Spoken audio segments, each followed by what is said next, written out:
When truth doesn't matter anymore.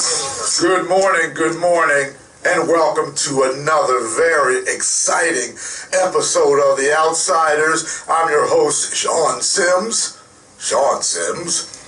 and my co-host superstar, Doc Cheatham, is with me in studio today. Good morning. They told me I can't use my Tiny Tim voice anymore. I gotta use my Arnold Schwarzenegger. So, good morning, everyone. That's a big boy voice. This has been an interesting week. I mean, a lot's been going on. It seems like lately, every week there's this news constantly that's just flooding the media. And I have to start off with condolences to Turner family. She passed away in Switzerland in her $76 million mansion. She was the queen of rock and roll. That's what she was. Tina Turner. I never met Tina. I did meet Aretha Franklin, but I did not have the pleasure of meeting Tina Turner. So condolences. Doc, what do you think of her career?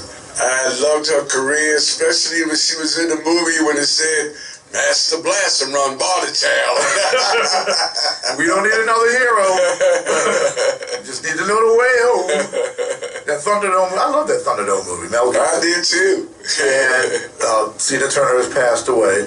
So we offer condolences.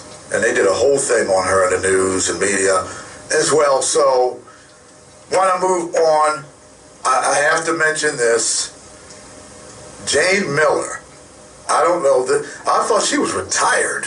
I thought Jane had rode off into the sunset in her Prius or whatever she has, and I thought she was retired. But they brought her back, good old Jane Miller, to go up against yours truly and my co-host superstar Doc Cheatham on Saturdays at 11 a.m. Doc, we must be making a splash for them to pull up Jane Miller. We must be doing something right, but I love Jane Miller, but I love us a little bit better. Yeah. I think I did take a listen just for about 10 minutes, and, you know, it's not my cup of tea, but, you know, it's Jane Miller, and as a investigator, a bulldog. Investigator, fantastic investigator. She actually interviewed me once as well, but we'll see how Jane does going up against the Outsiders. She probably interviewed me, I want to say at least half a dozen times. Very professional, though. Very good interviewer. Very good interviewer. So We'll see how Jane goes. They put her up against the Outsiders, so good luck with that, Jane. We'll take it on. The Orioles. I'm looking at my notes here. The Orioles are flying. They whooped the Yankees in the series. They dropped one. The Yankees. No, they lost one. I thought it was three. They lost the first one. They lost the first game. Out of three. Yeah, and they proceeded to win the two following. So they did take the series. They took the series, Rock. We got the Rock and Doc connection. Rock's in the house now, so we do have the Rock and Doc. I have one suggestion for the Orioles. This is coming from someone who wanted to be a superstar. Don't pitch to the right fielder for the Yankees. Whenever he comes up the bat, walk him. Just give him a free pass. And then you can get a double play. You guys are turning double plays like there's no tomorrow. So, I don't know. I think that's good advice. You know he's going to hit it, and he's going to hit it out the park. Yeah, so if he gets his bat on the ball, it goes. And he may be another candidate for the first time, a double, triple crown winner. Well, let's not rush things. He's out there. The only team I care about is the Yankees. The Orioles. Boy, you talk about a crazy 40 and slip. My wife's from New York. The Orioles is the only team, but let's dive into. We're not going to dive into. Actually, we're going to cover that later. The curfew. We're going to cover that later. Has begun, and we will see how this will work. We will be discussing this business, this curfew business, later in the show. But this is what I want to dive into. Let's discuss a probable reason, why Ivan Bates' plan may be derailed in reducing the crime rate. The MDEC system is still not operational in Baltimore City, the Baltimore City Circuit Court. Doc, we've covered that. We've been talking about that. I want to say something. I'm going to get on my soap opera box just for a few minutes, Doc. So, just bear with me. The state's attorney decides. This is how it works. Folks, this is how the system works. You're not going to hear this in detail like this anywhere else except the outsiders. The state's attorney decides to file a charge or not. And when they come down with an indictment, it is sent to the criminal clerk's office so that all of the information can be input into the criminal database. The operative word is database. Then an arraignment hearing is scheduled, initial appearance, whose name, they changed the name for some unknown reason from arraignments to initial appearances. And that's where they are made aware of the charges, whoever's being charged, and they let them know if they are getting an attorney or not, or asking them if they're going to get an attorney, advising them. The courts help them with getting a public defender if needed. The case is then criminal arraignment. It's a criminal arraignment done, and the trial date is set. There are most delays that do happen. When this happens, it makes the matters worse. People are jumping ship at the state's attorney's office and the public defender's office. The veterans have left because they are unhappy and burned out. Frankly, they're tired from all these cases. Some people have returned since Ivan came in, but a lot of people were lost from the previous administration. However, it's going to take time to fill those lost positions. The homicide and handgun cases are heavy. There's a lot of them. Ivan is not negotiating regarding the handguns and not interested in plea deals. The public defender's office is a mess because of a desperate need for attorneys and because of these issues. There is a serious backlog of cases, folks. The information we are receiving is that the MDEC, if it had been implemented, if it was implemented up and working, operational right now in a city courthouse, it would speed up the process. The process would be sped up, it would be more efficient. The paperwork and the files are getting lost. Do you understand that? They're getting lost. People can't find files which are being shifted from one courtroom to the next, and multiple hands are put on the files where they get lost. Files get lost, paperwork gets lost within the files, evidence is lost. This is what's going on. The cases are to go to trial within 180 days. That's called the Hicks Rule. That's, Doc, I believe you spoke about that. Speedy trial rights. That's right. The Hicks Rules. The judges are telling the state's attorneys that they have to plea out now, plea out, because the judges are getting these cases, they're well past 180 days. So they're being told plea out or go to trial today. By doing things this way, they are trying to lessen the backlog of cases. Now, here is the kicker. Justin Tucker. But this is a different type of kicker. They can grant a dismissal of a case. And it does happen when the state's hand is forced. Remember, these are criminal cases. These scenarios are allowing criminals to be back on the streets sooner than they should, but thus increasing the number of possible homicides. You hear that, Brandon? 15% reduction each year in my term. Homicides, rapes, carjacking, robberies, assaults, and the like. And what caveat to this system is a part of this problem? It's the MDEC. If it was operational, as I just said, the system would be more, it would move smoother. It would be more efficient, faster. This is a very serious issue, and this is what I'm talking about.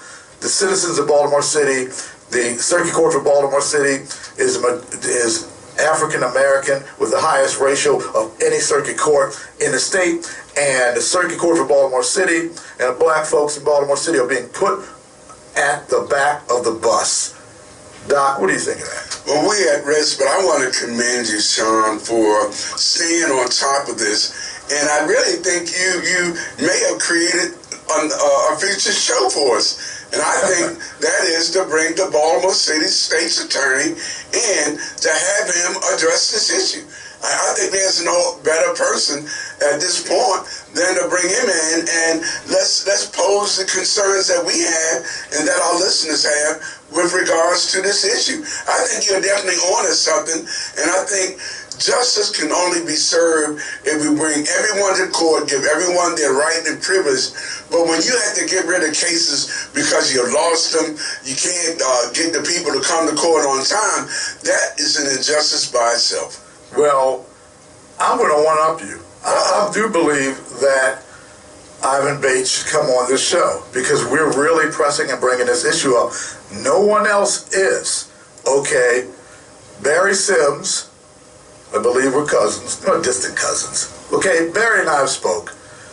And Barry, not about this issue, but other issues. But Barry Simms did a story on this 7 years ago when they were bringing the MDEC system on board. And what I want to do is, and here's how I'm going to one-up you. Not only should we bring Ivan in, we should have Xavier, Washington, Conaway, whatever your name is.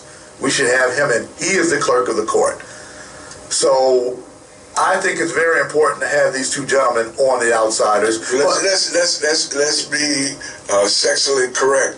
Let's also bring in Jill Carter so there's a female balance to it. Oh, I'll have to. I know Jill. Fine, no problem. I'll call Jill. Jill. Jill was my attorney when I was with the NAACP. Well, Jill as well. But let's hear what the clerk of the circuit court. That's right. And Barry said. First and foremost, maybe. He needs to be to answer all of these questions. Exactly. All of them. Barry Simms did a report. This was a starter report 7 years ago, but I also have Xavier Conaway in this clip at the court, which still has paper files. So, Rock, cut one, please. Files and more files at this district court.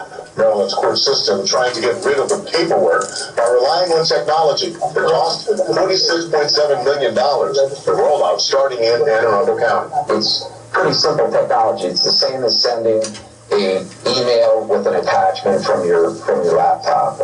Same thing happens in the MDEC world. MDEC is the Maryland Electronic Courts System. As for the paper system that we have at the courthouse, that is egregious. That we're one of two of the only counties in Maryland that does not have an electronic record system, where every other county in Maryland has electronic record system. That taxpayers are already paid $80 million. $80 million already been out the door, paid for electronic system, yet we do not have it. So I'm going to request the General Assembly again to see if they can get an investigation to find out why we're one of the only two, us in Prince George's County, but I mean from Baltimore City, why we do not have an electronic record system. So that is going to be a huge priority to make sure we can do that, because Baltimore's, as you know, is one of the biggest courthouses and provides one of the most services of any court's office in the state. So we need to make sure that the people are getting what they already paid for. And I want to go in there, find out, uncover every penny, see where it's being spent, and make sure we are allocating it where it should be to the people and to the workers. We need to make sure that we can go in and see what's happening, and maybe possibly have an audit, if possible, to really find out where the money's being spent, where the resources, and how we can get that aligned, so we can step in day one, hit the ground running, and really try to get these problems fixed as quickly as possible. and I want to go in there and find out, uncover every penny. Okay, that is the circuit court clerk of the court for Baltimore City. That's Xavier Conaway. Did he say 80 million? Well, Barry initially said seven years ago, 46 million. I guess it's ballooned over the years My goodness. to 80 million. $80 million. What's going on here? And Xavier Conaway, the clerk of the court, called for an investigation and said when he got into office that he was going to look at the books and find every penny.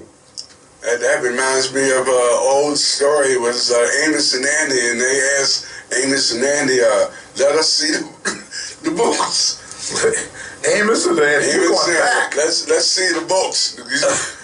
He came out and said, here the books are, now you seen them, and pull the books back. That's how quickly he let everybody see the books. That's what seems to be going on here. And I actually sent a letter to the Maryland government communications person. I contacted Terry Charles. I'm going to read the letter quickly. And this has to do, I guess, with what's going on with the circuit court. Hello, Terry. We would like to know if the administrative office of the courts received funds from the former clerk of the court, Marilyn Bentley. Okay. Our sources have asked us to inquire about approximately $2 million being returned to the AOC, Administrative Office of the Court, by Clerk Bentley in 2022, prior to her leaving office. Also, our sources have told us that former Clerk Marilyn Bentley used her personal credit card as a practice to make purchases for the office. Is this true? If so, does the current clerk of the court utilize the same practice? We look forward to hearing from you, Sean Simms and Marvin Doc Cheatham, host of The Outsiders. Great job. So, if you're talking the MDEC not being up and millions of dollars that from what we're getting, it's alleged that they were returned. That's why I'm asking the question. I haven't received an answer, Doc. I haven't received a response. That's an easy question. How is that a difficult question? Tell me, how is that a difficult question? Did she return $2 million or not? I think we need to take this even further. I think we need to bring in the Afro. I think they were one of the ones that endorsed people at the last election we had. I seem to remember they endorsed Mr. Xavier. I think we need to leave no stops unturned. I think we need to look at everything because it may be more to this than we're looking into. But Sean, I really want to commend you. We need to stay on this. We really need to stay on this one. Well, I have a feeling, and this is just a hunch, that there's a lot more, a whole lot more, because I've gotten a lot of information from people who are retired from the Circuit Court for Baltimore City, from folks who worked in different sections of the Circuit Court of Baltimore City, and from people who were involved in some very deep things. And Marilyn Bentley, some of her friends are my friends. I'll put it like that. I know a lot of people. And this information is getting back to me, but I want to confirm it with the court. I want to confirm it with them. Personal credit card usage for purchases. Okay, so these type of things have allegedly been going on, so I'm trying to confirm it. So we're going to keep an eye on that. Stay tuned. And we're going to keep an eye on that. We're going to go to this youth engagement presser, or as I call it, Pearls and Peroxide Conference, because you got blacks with blondes and blacks with blonde hair and pearls everywhere. Pearls and peroxide. I've never seen so many fake pearls on a woman before in my life. The visual for this thing was a hot mess. You had Commissioner Harrison, who desperately needs help from Jenny Craig. Jenny, please come to the rescue.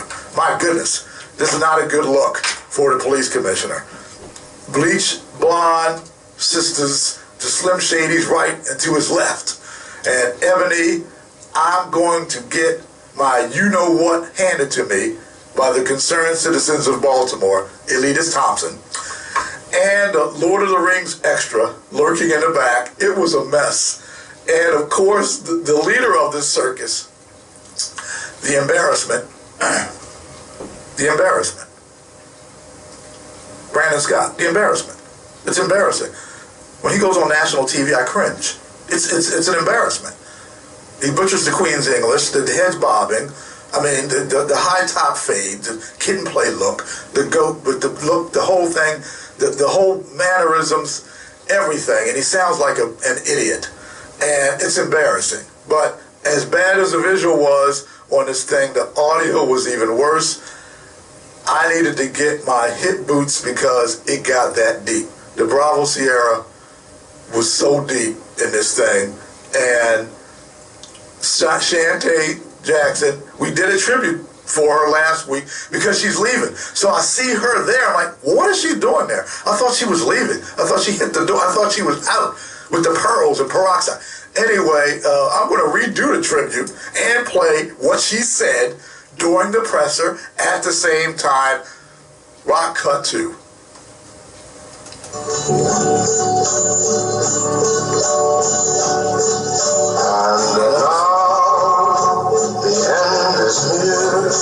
Great song. So I face. Great song. Great song. Love it. Thank you, sir. Good afternoon, everyone. I want to start by thanking all of our partners who were involved in the creation of Be More this summer and the integrated engagement strategy. A very special thank you goes to Dr. Brooks and the Mayor's Office of Children and Family Success team and Dr. DeRosa for their partnership in this work. Our young people need and deserve our collective support, our investment, and our love to make sure that they grow up safe, alive, and free. And it's not just on individual parents. It's on all of us. You announced your resignation, you're planning to leave. Can you say where you plan to go this summer? Never, ever will I prioritize any news about me over top of news about our young people. So we can save that question for a time when I'm ready to share it. Thank you. Do you have any idea who will be taking your place, especially given this youth curfew plan? Yes, who will be taking Shantae's place? That's a good question from Good question, but I want to say this. I heard from my real good friend, and I think he's 101% correct on this. Where are the parents in this whole situation? They are the motivating factor in us dealing with any and all of this. And if we don't put the parents first in this whole thing, where are the kids? Why aren't they where they're supposed to be? Why aren't they going to school? Why are they doing downtown? All of these questions need to be posed of the parents. We need to go to the parents first. Everything else can be secondary. What churches you go to, whether the rec centers are open, whether or not you open up the colleges and universities in the city of Baltimore. All these things need to be discussed. But our number one issue is parental failure. Parental failure is my issue here. I agree with you. I don't know what's going on with these parents, with these letting their kids run amok. They should be in the house. It's the parents' responsibility. Excuse me. It is the parents' responsibility for their children. This thing where the government's supposed to be responsible for your kids is ridiculous. It's nonsense. So, what are you going to do? Sean, one additional. I really think with the number of churches, and we have a lot of really good churches, I really think this is a time when our churches can step to the forefront and start mentoring these husbands, these wives, these mothers and fathers, how to actually be a parent. Because damn it, most of you don't have no clue. You don't have a clue. You can see it every day. These kids aren't being mentored and trained properly, but we have enough churches, we can address this. Well, the pastors, I'm going to call, I know a lot of pastors. My grandfather was a pastor. He was a big honcho in Baltimore City. And he had a lot of sons in the ministry. I know a lot of pastors, ministers. I'm gonna call him, I'm going to talk to him about what you just said, Doc, and see what they have to say about it. But here's the embarrassment Cut 3. Oh boy. About enforcement part of this, are we giving too much control to kids in this process as far as they decide whether or not they go to these centers? They don't get arrested, they have some fines, but they may also be hearing, back to that last question, that we don't go to the Inner Harbor, we don't go to Fed Hill, we don't go to Feltwell Point, we can go anywhere else, and we can kind of roam around the city and not accept anything. So what do you feel like you're giving too much control to kids in this situation? We don't. Well, no, let's rewind and do a little bit of education here. We never arrested kids for curfew in Baltimore. Anybody that told you that is a bald-faced liar, period. The penalties, the criminal penalties for curfew in the old law were always on the parents. And how idiotic of it was it of us to back then potentially see a 7-year-old out on the street on a Thursday or Friday night, arrest a parent, and not expect a 7-year-old to be out on the street the next night when their parents in jail. This is about doing this approach the right way. It's that simple. Now, we will be doing programming here for young people. We'll be doing that this weekend for teams right where you and I are standing here talking today. This is about making sure that we make this approach in the right way. We can do the both and. We are not sending mixed messages to Slim Shady. I will aim to reduce homicides by 15% each year in my term, getting us below 300 homicides in my first year. Well, that has not happened. Slim Shady, it hasn't happened.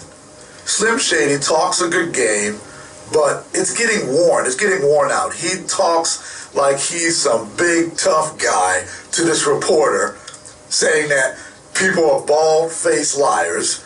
That's interesting that he, of all people, is using the word liar.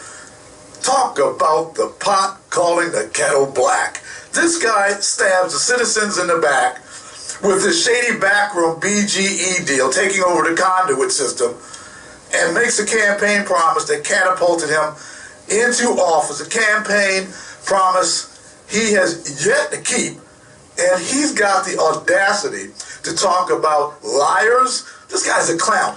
You never kept your first-year campaign promise, period. You didn't keep your second-year campaign promise, period. You have been found out to be a liar, period, and a backstabber, period. That's enough periods for you, Brandon? Is that enough? Yes, the kids will be on the streets en masse, and they will be telling social workers to F off. And why are these... Go away. Go away. I'm really at awe that Baltimore City, and I guess the elected officials are all telling us white folks are more important than anybody else in Baltimore City. Look at the area. You're telling us the Inner Harbor, Fells Point, and Federal Hill, the three predominantly white areas, those are the only areas that are being affected with children, our children being in large numbers. You only listed that, I've heard this now 15 times at least. Federal Hill, Inner Harbor, and what's the other location? I forgot the darn location, got me so angry. You know, you're telling us very clearly, we are predominantly African-American community, but the only community that cares in this instance about the elected officials are the white areas. I don't know, it sounds like to me that Brandon's an Oreo cookie. I like Oreo cookies, though. he's black on the outside and white on the inside. That's what it sounds like to me. He's an Oreo. I worked, and here's another part of that. I worked with AFDC, Ace Family with Dependent Children, as a case manager, and the program started in Baltimore, and I was one of the original case managers. That's history. And I can tell you that these social workers do not want to be doing this. As far as the curfew policies, the police engage the people, not social workers, to go up to 10 or more 12 to 15, 16-year-olds in this day and age with guns on the street and the level of violence being committed is crazy. The mayor, Slim Shady, is sending these citizen employees out, and That's a potential slaughter. That's a serious situation. They do not want to be doing this, Doc. Trust me. I've been out there on the streets and doing visits. It was a long time ago. And that's something they do not want to do. And this campaign promise of 15% reduction in homicide, murder each year of your term, okay? This curfew business is another avenue to get to accomplishing that goal, but it will not work. This curfew business is not going to help you accomplish that goal, Brandon, Slim Shady. The number this year, this is your third year. It's right over there, folks. For those listening, I'm pointing to the 206. That's your number for your third year campaign promise. And remember, in baseball, 3 strikes, you're out. What do you think, Doc? Real quick and we'll move on. Sad day, but we got to keep pushing on. We got to demand more and better. We got to demand more and better from all of our elected officials. Now, we're talking about, this is a good segue into what I'm going to be dealing with next. And I don't know what's going on with, okay, you got Brandon Oreo Cookie. He's more interested in protecting the Caucasian areas instead of all the areas. All areas should be protected. What's with this Black Lives Matter thing? Shouldn't they be jumping on this? Hey, wait a second. Why are you just in areas that are predominantly Caucasian? I believe all the areas should be protected. But I'm going to roll into this, segue into this. And now there are 7. Ron DeSantis is now in the race for the Republican nomination for President of the United States. Ron won't win. He won't. And Trump will pick. I'm going to tell you what's going to happen. I'm going to go out on a limb. Trump will win, and he will pick, I believe, Tim Scott. Be the vice president? To run as his VP candidate, the black senator from South Carolina. I'm going to go out on a limb and say that. Tim won't win either, and Joy Behar seems to have issues with him and black men who don't think like her. Here's another reason why black men are leaving the Democratic plantation. Cut 4. And people are free to live their lives. One more for you.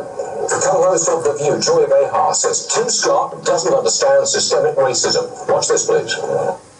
He's one of these guys who, he's like Clarence Thomas, black Republican who believes in pulling yourself by your bootstraps, rather than, to me, understanding the systemic racism that African Americans face in this country and other minorities. He doesn't get it, neither does Clarence. Right. And that's why they're Republicans. Senator Carlson, would you like to respond to that? Listen, Joy Behar doesn't understand that she is a buffoon. She's paid to spew these things. Nobody really pays attention to anything that she believes in or what she talks about. And this is also, she sounds good on the Upper West Side, but the rest of America looks at her and says she is utterly ridiculous. I don't even know why her opinions even carry the level of weight that they do. Frankly, they really don't.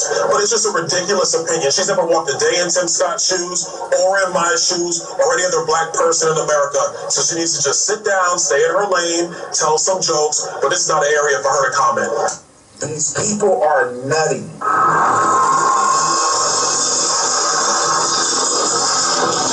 The systemic racism that African Americans face in this country and other minorities. He doesn't get it, neither does Clarence. Right. And that's why they're Republicans. Tell me more, white lady. Tell me more. So, he black, you ain't. You're telling him that he don't understand. Maybe it's that you don't understand. The black man has lived in America as a black man in the South. Clarence Thomas was the same. These men been black their whole life. And many of them are older. I think Clarence Thomas is older than she is. And he has had lived experiences. And let me say this because I'm passionate about this. And when a black man says that I will not be held down by dogma from people who don't understand the power of pulling yourself up by your bootstraps, taking accountability for your actions, believing in God as the source of your success, because I believe in those things through experience and exposure. You have no right to lie to black people and tell them that somehow racism is still a factor in determining the outcome in their success. Shame on Joy Behar. Shame on the women on The View for trying to dictate to black people what the experiences of black people are. What do you think about that? What do you think about that, Doc? Well, I really get perturbed when I hear folks with my skin that ain't my kin talk about pulling yourself up on your own bootstraps. Well, guess what? Many of us don't have the straps to pull up. You know, we have to understand very clearly, you know, those cliches that African Americans are using, and regardless of the party affiliation, I'm not into party affiliations, but we got to stop using these cliches that mean little to nothing. You know, you can't pull yourself up on bootstraps if the straps aren't there in the boots. You know, and we got to understand very clearly, you know, I've never seen The View. I don't have a negative or positive feeling about it. I know they get high ratings. But I got to say to some of our folks with my skin, all of you folks with my skin ain't my kin. I agree that, yeah, you're correct. When you talk about, okay, you need to just pull yourself up by the bootstraps, give avenues in order to do that, to help that to be done. So when you're saying it, you got to say, okay, here's how we're going to help you become independent and have an avenue to do that. That's what I believe in. So that message is an incomplete message. Okay, you're saying that, but how are you going to do it? That's number one. Number two, who does Joy Behar think she is? Who are you to tell a black man what his experience is in America? Because he has a different political view, because you have a D in front of your name, you think that you have the right carte blanche to just say it out of your mouth, pop out of your mouth, whatever you want to about a black man's experience in the country, because he doesn't have the same political views as you. He's got an R next to his name, so you're going to pull out the bullwhip and you're going to whip him because he done gone off the plantation because he's saying something that you don't agree with. So you think because you have that D in front of your name that you have the right to say something like that? That really pissed me off. And to have those two black women sit there, Sonny Hostin and Whoopi Goldberg, sitting there licking boots, and she said something like that, and they didn't correct her right there on the spot. Whoopi got corrected when she talked about the Jewish folks and the Holocaust, which she was dead wrong in saying. I'm going to say that Whoopi never should have said. That was outrageous. And then what Joy Behar said was outrageous. But Joy Behar has a D in front of her name. These are black men who have an R. That means they have gone off the democratic system. They are not the Democratic Party system. I call it the plantation. A lot of people call that because enslavement in the mind. And these men have a different opinion, and she thinks she has the right to say something like that? That is outrageous. You know what? I'm not going to keep going on about Joyless Behar, but I just want to let that be known. Our show covers the events of the week, and we're not a show which is racially driven per se. You don't hear black, black, black, black, black, black, white, white, white, white on this show. You don't hear that, okay? And this, that, and the other. However, there is a phenomenon which is taking place regarding the black community, and we will be doing a series on this phenomenon, and that is that black men are leaving the Democratic Party. It is happening. And Eddie Griffin, Butt Naked Truth Podcast. He has a podcast called Butt Naked Truth. And he talks about all types of issues. And his Cartier family. I saw this information because I do a little digging, and I saw this information, and I ran across this, and I go, wow, this is something else. This Professor Carol Swain of Vanderbilt University. I've been to Vanderbilt. Gorgeous campus. It's Nashville, great campus. Vanderbilt University and PragerU law professor. I believe Vanderbilt is, but I've been to the campuses in Nashville. But correct me if I'm wrong. But this, you have to listen to this because This is part of the phenomenon, and this is starting to spread like wow. They're getting hundreds of thousands of views, and this is starting to spread like wildfire. Rock, could you cut 5, please?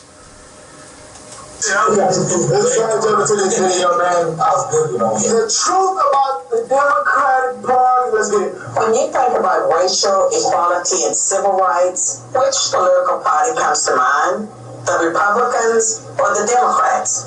Most people would probably say the Democrats. But this answer is incorrect. Since its founding in 1829, the Democratic Party has fought against every major civil rights initiative and has a long history of discrimination. The Democratic Party defended slavery, started the Civil War, opposed Reconstruction, founded the Ku Klux Klan, imposed segregation, perpetrated lynchings, and fought against the Civil Rights Acts of the 1950s. I'm sorry, you're not letting me know both of them. During that war was the first Republican president, Abraham Lincoln, the man who freed the slaves. 6 days after the Confederate Army surrendered, John Wilkes Booth, a Democrat, assassinated President Lincoln. Lincoln's vice president, a Democrat named Andrew Johnson, assumed the presidency. But Johnson adamantly opposed Lincoln's plan to integrate the newly freed slaves into the South's economic and social order. Johnson and the Democratic Party were unified in their opposition to the 13th Amendment, which abolished slavery, the 14th Amendment, which gave blacks citizenship, and the 15th Amendment, which gave blacks the vote. Hundreds of black men were elected to Southern state legislatures as Republicans, and 22 black Republicans served in the U.S. Congress by 1900. The Democrats did not elect a black man to Congress until 1935. That was it. Okay. I thought there was more. This is the reason, one of the reasons why black men and women are leaving the Democratic Party. It's been 50 years. 50 years. You had your shot, you blew it. All this talk, we're going to do this, we're going to do that, we're going to help you do this, we're going to improve things. Oh yeah, you black folk, it's going to be good for us. Just let us in, and oh man, it's going to be good. It's going to be sunshine, roses, apple pie, and ice cream. Doc, what do you think? I think we need to get rid of both of the parties, the D's and the R's. I think we need to have something there in the middle where we can choose, regardless of party affiliation, race, sex, sexual preference, that we vote on the individuals that can bring to us the best and have the most success with helping us. I really think we need to get rid of all of these initials, the D, the R's, the G's, and everything else, because for the most part, all of them have failed us as a people. I can't talk about other races, but I can't talk about ours. Democrats and Republicans, past and present, have all failed us. Doc believes spread it out, get rid of all of them. I think that's something that you should seriously think about as well, because the Republicans ain't no angels. Double negative. Yeah, I know what I'm doing. I can speak the English language. I did that on purpose. Ain't no double negative, okay? Is that on purpose? People thinking, this is the first time hearing me, who is this guy? He sounds like Brandon Scott. No, I do not sound like Brandon Scott. Using double negatives and butchering the Queen's English, but I digress. Rock, cut 6. People that has spent much of its history oppressing. Democrats falsely claim that the Republican Party is the villain, when in reality, it's the failed policies of the Democratic Party that have kept blacks down. Massive government welfare has decimated the black family. Opposition to school choice has kept them trapped in failing schools. Politically correct policing has left black neighborhoods defenseless against violent crime. So when you think about racial equality and civil rights, which political party should come to mind? In California, the only Democrats say, That state is ran by the Democrats, dude. No. I'm sticking with the reptilians.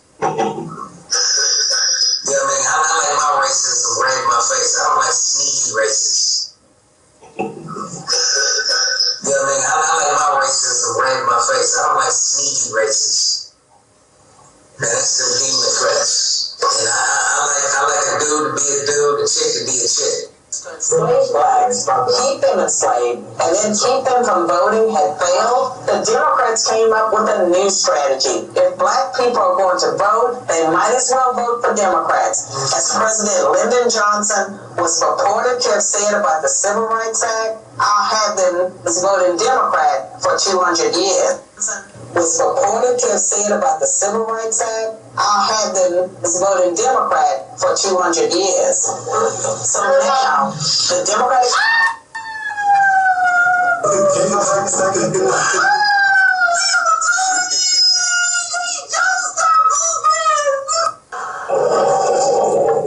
Hush up, boy. That's the mentality of the Democratic Party. Lyndon Baines Johnson. I was born when he was president. Okay, I'm a post-Kennedy baby. So LBJ was president, and he had the thing with the 501c3s, so that the churches, because the churches were so instrumental in the civil rights movement, so the 501c3s were set up to shut that down. Okay, do your research, and he'll have those N-words voting Democrat for 200 years, and they implement the game plan, and it has worked, but there is a crack in the dam. There's a crack in the dam, and that water that's seeping out from that river, from that dam, and that water seeping out are black voters, are black folks. That cracks happen. The cat's out the bag. I've known about this stuff for years. I'm privy to a lot of information, people. Trust and believe. I've known about this for years. And this came out, and I think it's going to make a lot of waves. And again, we're gonna be doing a series on this, so this will continue. But Doc, last words on this subject, and we're going to get to one more, and then that'll be it for today. Here's the solution. None of the above. You got to vote for somebody. You have to vote for someone. I mean, reality sets in. You got this person over here and that person over there. The forefront. Democrats, Republicans, green, white, black, straight, gay. We need to bring the most qualified and deserving. I agree. And we need to elect them. Forget all the other niceties. Let's elect the best person qualified and deserving to take these offices. I think that this has got some traction. What's going on with black men leaving the Democratic Party for this reason, finding out the history of things, seeing that things aren't getting done the way they said they were going to do it. That's the big thing. These promises that have been made for 50 years. People, they're only going to take so much. LBJ said 200 years. Okay, that was a stretch. But I think what he meant was that it's going to be a long time we're going to own these people. We're going to have control of them. If we can't stop them from voting, which is what the Democratic Party desperately tried to do, that's a fact. If we can't stop them from voting, and they're going to vote, and they have the vote, then let's control the dynamics. Okay. Let's control the inner city where you have an influx and you have a large degree of black people in one location throughout different states. And that's the inner city. So if you're running cover and you have the media hierarchy running cover and Brandon gets out, I'm going to use him as a prime example because those in the know believe that there's a certain person behind Brandon Scott and that person is not black. I'll put it like that. Okay? That person's not black and that Brandon's a puppet. Yeah, I said it. That Brandon's a puppet. And that's what people are saying. That's what's on the street. The people can't stand him. They can't stand him. They call him, this is an old saying, Doc, everything but a child of God. So this is what I'm getting back, and this is what is being told to me, and this is what is believed. He's that blackface that's out there. Have you seen the movie? And I could not believe, when I went to see the movie with my wife, we went to see the movie The Woman King. And yeah, Viola Davis. Okay. The Woman King. In the movie, and this is so surreal of what is going on today in the United States. In the movie, they showed other Africans helping the slavers capture other Africans. So they showed it. I'm looking at this movie. I told my wife, I can't believe they're showing this.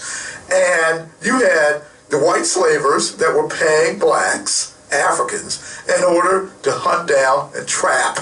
Does that sound familiar? And keep enslaved. Does that sound familiar? Other black folks. So just because someone's black doesn't mean they're your friend. The skin and kin that you're in, Doc, you just said that. Just because we have the same skin doesn't mean we're kin. And I didn't say Antonio Hayes. I didn't say that. Yeah, quintessential example as well. So that's the system that's set up, and black men and women are getting sick of it, watching our own betray skate parks, betray BGE deal, betray their own. Food markets. Food markets. Oh my goodness, food markets. So that's what's going on, and we're gonna do a series on this. This will be ongoing as we look at the news and to see how things are changing with and a situation with black men leaving the Democratic Party. Now I want to go to this lawsuit, NRA lawsuit, where the governor, hello governor, here's a lawsuit for you. NRA is suing Westmore. Ron, could you cut 7, please? Oh, I have a cut 7. Oh, you don't have that cut 7? No. Okay, everybody, this is what's going on as I pull up the 7th clip. This is what's going on. You have the NRA, and they are suing the governor because of what's going on with the bills that he signed. So I'm going to play this quickly, and then we'll discuss it for a few minutes.